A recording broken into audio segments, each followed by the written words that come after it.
Gamersups helps me showcase my verbal sword art online. No broken blades here, homie. Tastes delicious and it's not overpowering like Reggie storming into a late summer team meeting, so you won't need any time to adjust your palate. It's so good, you'll want to do more than a double lift as you keep supping away. It's part and parcel of a productive day for me. So when I know I'm going to be talking directly to players during the season, like Lena, I drink a Gamersups to start my day. Because this ain't no talent suppressor machine here, baby. Now, you want a good deal this off-season? Unlike TSM, use the code Thorin at gamersups.gg for 10% off your order. Now, the world's winner can be very different from the best team in the world or the best team of that year. It's something I referenced in my video about cherry-picking results, although I will say after looking into it, I actually found I could get way more specific on it. So I think the most overrated, overplayed narrative in League of Legends is that the winner of the World Championship Worlds is the best team of that year or was the best team in the world at that exact moment. You can certainly argue the latter point. Like maybe at that tournament, them winning did show they were the best in the world of the teams that went to that tournament. Obviously, there's been times, KT Bullets in Season 3, where maybe they would have won Worlds if they'd gone, but we'll never know because they couldn't qualify due to some very unusual circumstances. But let's be real, either for best team in the world or best team of the whole year, was Samsung Galaxy the best team in the world in Season 7? Or the best team of the year? I'd argue neither. Were Taipei Assassins in Season 2 the best team in the world or the best team of the year? I'd say definitely not. Sure, Worlds is what matters the most. But even then, if you can win domestic splits, if you can win MSI, if you can go deep at Worlds, you can be the team of the year. Sometimes, if the team wins Worlds like the ones before, but they didn't do any of those other things, maybe they weren't at any point the best. They just happened to win the tournament. I mean, remember, if someone's getting really confused, but how could you win Worlds but not be the best team in the world? Well, aside from the idea the best team in the world might not have qualified, which is certainly possible, more importantly, there's also the scenario where, think it through, what if the bracket just came so that I'm sure people can understand the premise that if we make a ranking of the top 5 teams, that like number 5 beating number 4 isn't a crazy upset, is it? Number 3 beating number 2 often isn't a crazy upset. Number 2 beating number 1, we can see it's plausible, right? So let's make a bracket where 2 players won in the first round and beats them, and then 3 beats 2, and then 3 beats 5 or something to win the tournament. Now the third best team could have won into all of Worlds, but they never played number 1. So was number 1 not the best? It doesn't always work that way. That's why you have to use context. And crucially, you need the eye test, you need expertise, and you need to understand more than just the result on the server. So let's get into this. In my opinion, I'll correct what I said in the cherry picking video. I think it's more times that the best team of the year did win Worlds. I have it now down as 5 out of 9 occasions. I have Season 3, Season 5, Season 6, Season 7, and Season 10. But in terms of the best team in the world, like entering Worlds, maybe even sometimes during Worlds, I think some of those are arguable, and all the other Worlds, in my opinion, absolutely not the case that either the best team of the world or the best team of the year won Worlds. It's one tournament. So, Season 2, the most wide open, arguably, because obviously a lot of those regions hadn't played, like Koreans hadn't played Moscow 5 in Europe yet. Moscow 5 hadn't played the dominant TSM that was in North America. They'd played the one before then. So, as a result, it was really hard to know where people shook out. So, in my opinion, I think the strongest case for Team of the Year and Team of the World is actually Moscow 5. Not only did they win the IEM World Championship earlier in the year where there was like one Chinese team, it wasn't WE sadly. Actually, there wasn't any Chinese teams there, were there? I think actually W had to skip that, but they weren't a top team at the time. It was the next year, they were amazing. No Koreans, but Koreans hadn't fully come online yet. They were only playing in their own region, although there'd been that weird World Cyber Games the year before. It was basically North America and Europe. Actually, TSM, before they got Dyrus, did go to this tournament. It's just that it didn't matter. I think that was the last tournament that they played with Rainman off the top of my head. If they had Dyrus, he certainly wasn't a top player at the time. Or rather, they weren't the best team in NA. I think it was in the summer they actually went ham. It was basically between the European teams. It was actually CLG was the big NA team at the time. Moscow 5 won that. They won a bunch of tournaments in Europe. The only one they lost was DreamHack, and that was the CLG Hiu, who went on to be fantastic and make the OGN Summer Finals and make the semis of Worlds themselves. But they won a couple more European lands. They even came into Worlds off 2 big EU land wins, including the regional. They'd been the most dominant team. They'd only lost something mental. Like I think they were like 32-8 or 32-6 in terms of wins and losses that year. It was mental. So as a result, they were a team heavily expected to win.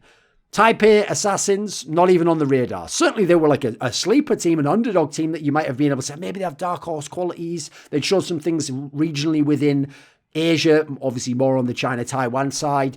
Actually, I'd say the other team that was a contender for this title, best in the world or coming close to best of the year, would Frost, actually. They won OGN Summer with a different lineup, role swap and a different AD carry. They made the spring finals.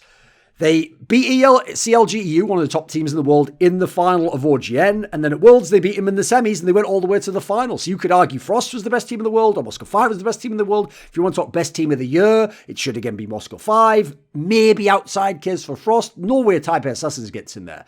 Then we go to Season 3. As I said, I think that's pretty open and shut. From summer onwards, SKT was the best, even though it was a close final. And then they get to Worlds. They were really, really strong. It was only really that one game against OMG in the group. And then obviously the series against Najin Black Sword, where at the time no one had known how they played and they'd only played that weird Gambit squad in the round of 8. So aside from that, yeah, that was totally fine. Best team in the world and best team of the year, arguably. Then you go through to, and also by the way, when they came home, they then just went and won another OGN, the OGN winter season, without even losing a fucking game, as if to clarify this. Then you go to Season 4. For my money, there's no way Samsung White was the best team of the year. But they might have been the best team in the world at that tournament. They were so dominant. So to me, Samsung Blue was the best team of the year. White was sick at Worlds. And for my money, eye test says they were the second best team of the year. But that was in spirit. They didn't even make any of those finals because they kept playing against Blue in the semis and losing to Blue every single time. I think it was 3-1 each time.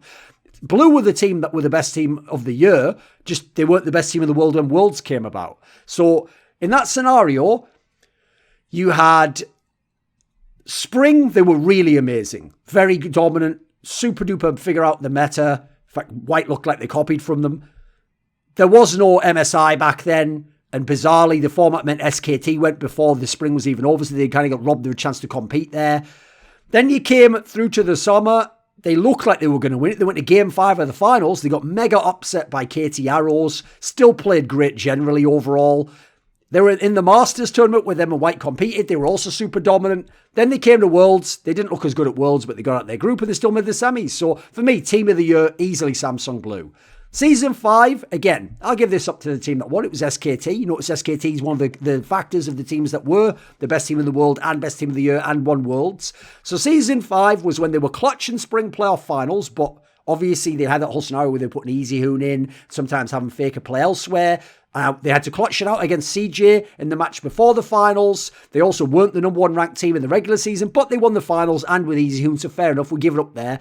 For my money, they should have won MSI. They didn't because of that stupid shit where Koma got cute again with putting in easy hoon, and so as a result, he didn't get to play Faker all the games, and then they lost in Game 5 because the rest of the team shit the bed. Not because Faker played LeBlanc. He was doing great. The rest of the team just fed the fucking enemy that had an anti-LeBlanc comp. Then they stomped the summer final. That was the one where he was styling on motherfuckers in KT, doing the Cassiopeia, fucking dodge. Oh, it was straight fire. It was played Riven in that match.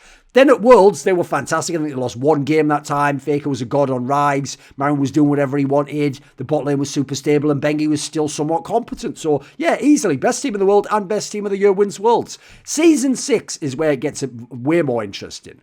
Because Rocks made the spring final.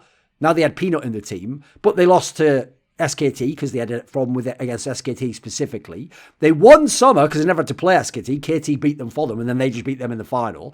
They made the semis of Worlds and for my money were overall playing better and were so close if Peanut hadn't have mega fucked up the game against Bengi when Bengi's on Nidalee. I know everyone praises the Bengi side. Go watch how Peanut fucking plays that game. This guy was a mad chalk it in best of 5 series. So for my money, they were the best team in the world. Rocks were at that tournament. I know they had the issues earlier on where they were in that weird fucking group with the ANX people, but they were the best team in the world going into the tournament. I still feel like they should have. They didn't win it though. And overall, like, this is the point. On that one, I can see why you could make the case that they were only the best team in the world, not of the year, because this is the issue. SKT won spring, coming from that tough scenario where they beat Rocks in the final. First, I think it was like the first proper best of 5 or second that Peanut had ever played.